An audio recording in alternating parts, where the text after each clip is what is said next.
सम्मानित जन, आप सभी को सादर प्रणाम। मेरे YouTube मंच सच्ची बातें खरी खरी में आपका हार्दिक स्वागत है, अभिनंदन है और वंदन है। मैं राजेश पटेल। साथियों, भारतीय जनता पार्टी की वॉशिंग मशीन में आज एक और कथित रूप से, जिसको भारतीय जनता पार्टी के लोग ही महाभ्रष्ट की संज्ञा देते थे, वो और भाजपा की वॉशिंग मशीन में घुस के साफ होके आज निकल गया। मामला झारखंड का है। मधु कोड़ा के नाम से आप अनभिज्ञ नहीं होंगे, ऐसा मेरा मामला है। करीब 14-15 साल पहले 4000 करोड़ रुपए के घोटाले का उनके ऊपर आरोप लगा था, मनी लॉन्ड्रिंग का आरोप लगा था, आय से आधा ज्यादा संपत्ति का आरोप लगा था। मुख्यमंत्री रहते हुए उनके ऊपर ये सारे भ्रष्टाचार के आरोप लगे थे। अभी भी मामले अदालत में चल रहे हैं। चुनाव आयोग द्वारा उनको खुद चुनाव लड़ने पर रोक लगाई गई है। उनकी पत्नी कांग्रेस सांसद गीता कोड़ा आज भारतीय जनता पार्टी में रांची में प्रदेश अध्यक्ष, भाजपा के प्रदेश अध्यक्ष बाबूलाल मरांडी के सामने शामिल हो गई। इसके बाद उन्होंने कहा कि कांग्रेस की नीतियों से वह नाखुश थी। साथियों, मधु कोड़ा का राजनीतिक सफर वर्ष 2000 में शुरू हुआ था, जब वो भारतीय जनता पार्टी के ही टिकट से पश्चिमी सिंहभूम चाईबासा जिले के जगन्नाथपुर विधानसभा से विधायक चुने गए थे। 2005 के चुनाव में वो 2000 से 2005 तक वो भाजपा सरकार, अर्जुन मुंडा सरकार, बाबूलाल मरांडी सरकार के बाद जब अर्जुन मुंडा की सरकार बनी तो उसमें वो मंत्री भी रहे। लेकिन 2005 में उनको भारतीय जनता पार्टी ने टिकट नहीं दिया। जब टिकट नहीं दिया तो वह निर्दल ही मैदान में कूद पड़े और जीत गए, विधायक बन गए। इसके बाद फिर अर्जुन मुंडा मुख्यमंत्री बने, लेकिन चाईबासा जिले के हाट गम्हरिया से लेकर बरायबुरु तक के सड़क को लेके मधु कोड़ा ने अर्जुन मुंडा सरकार से समर्थन वापस ले लिया, जबकि वो मंत्री भी थे। इन्हीं के नेतृत्व में सभी 7-8 निर्दलीय विधायकों ने एक ग्रुप बना के सरकार से समर्थन लिया और इसका नतीजा क्या हुआ कि अर्जुन मुंडा की सरकार गिर गई और कांग्रेस, राष्ट्रीय जनता दल तथा झारखंड मुक्ति मोर्चा, इनके समर्थन से मधु कोड़ा एक निर्दलीय विधायक को मुख्यमंत्री बनाया गया और उन्होंने 2 साल तक झारखंड में राज्य किया।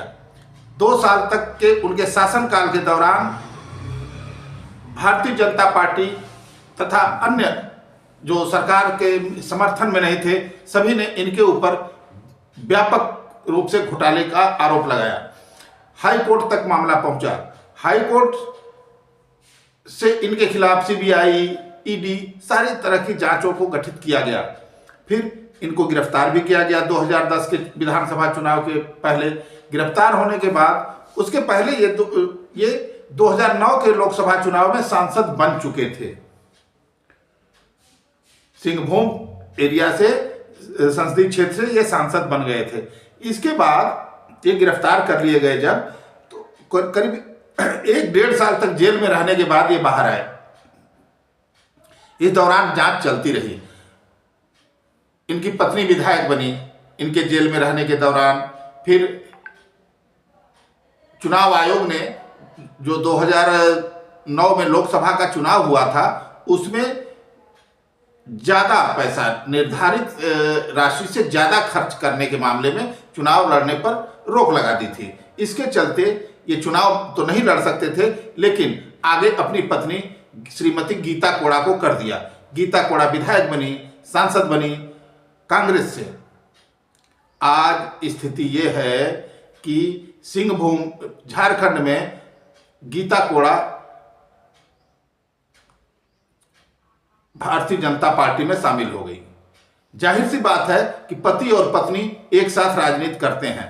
वह उससे गीता कोड़ा का जो ये निर्णय है, ये उनका अकेले का निर्णय नहीं है। सारे राजनीतिक निर्णय मधु कोड़ा जी लेते हैं और जिनको काबिले गौर बात यह है कि जिनको भारतीय जनता पार्टी अभी कल तक पानी पी पी कर खूब कोसती थी, भ्रष्ट बताती थी, 2014 के लोकसभा चुनाव में प्रधानमंत्री के उम्मीदवार, घोषित उम्मीदवार नरेंद्र मोदी जब चाईबासा में गए थे प्रचार करने, तो उन्होंने मंच से भी तमाम आरोप लगाए थे।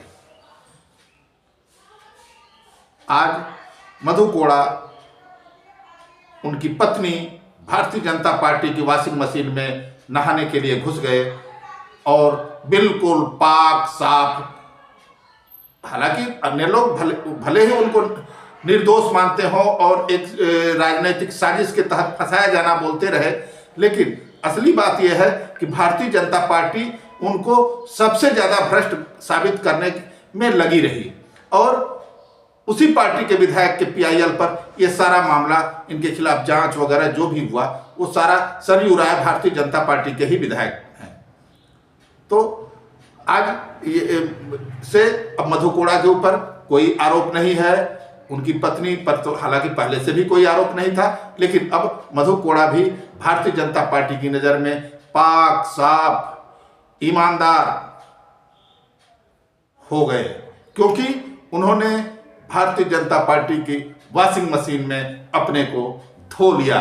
इधर से घुसे भ्रष्ट मधु कोड़ा, उधर से साफ होके ईमानदार मधु कोड़ा निकल गए। हालांकि इसकी चर्चा काफी पहले से थी कि गीता कोड़ा भारतीय जनता पार्टी में शामिल होने वाली हैं। बीच में एक आध बार मैंने मधु कोड़ा जी से बात भी की तो कहा नहीं, ये सब चर्चाएं हैं, ऐसी कोई बात नहीं है। हालांकि राजनीति में तो सब लोग ऐसे ही करता है, जब तक खिचड़ी पक नहीं जाती नहीं बताते कि कितना नमक पड़ा है, कितना दाल पड़ा है, कितना चावल पड़ा है। जब पक जाती है तभी कहते हैं कि खिचड़ी पक गई। इसी तरीके से वो भी मजे हुए राजनीतिज्ञ हैं। अगर ऐसा नहीं होता तो अकेले विधायक 2 साल तक झारखंड जैसे प्रदेश का मुख्यमंत्री कैसे होता। अब देखिए उनकी अगली राजनीति अब भारतीय जनता पार्टी के साथ शुरू हो गई है और वो अब भारतीय जनता पार्टी की नज़र में ईमानदार भी हो गए हैं। देखिए झारखंड का कैसे विकास करते हैं, अपने क्षेत्र का कैसे विकास करते हैं और उनके खिलाफ जो भारतीय जनता पार्टी के लोग बोलते थे वो अब उनके साथ कैसे पेश आते हैं, ये देखने वाली बात होगी। अभी बस इतना ही, अगली कड़ी में फिर अन्य किसी चर्चा के साथ, तब तक के लिए प्रणाम, जोहार।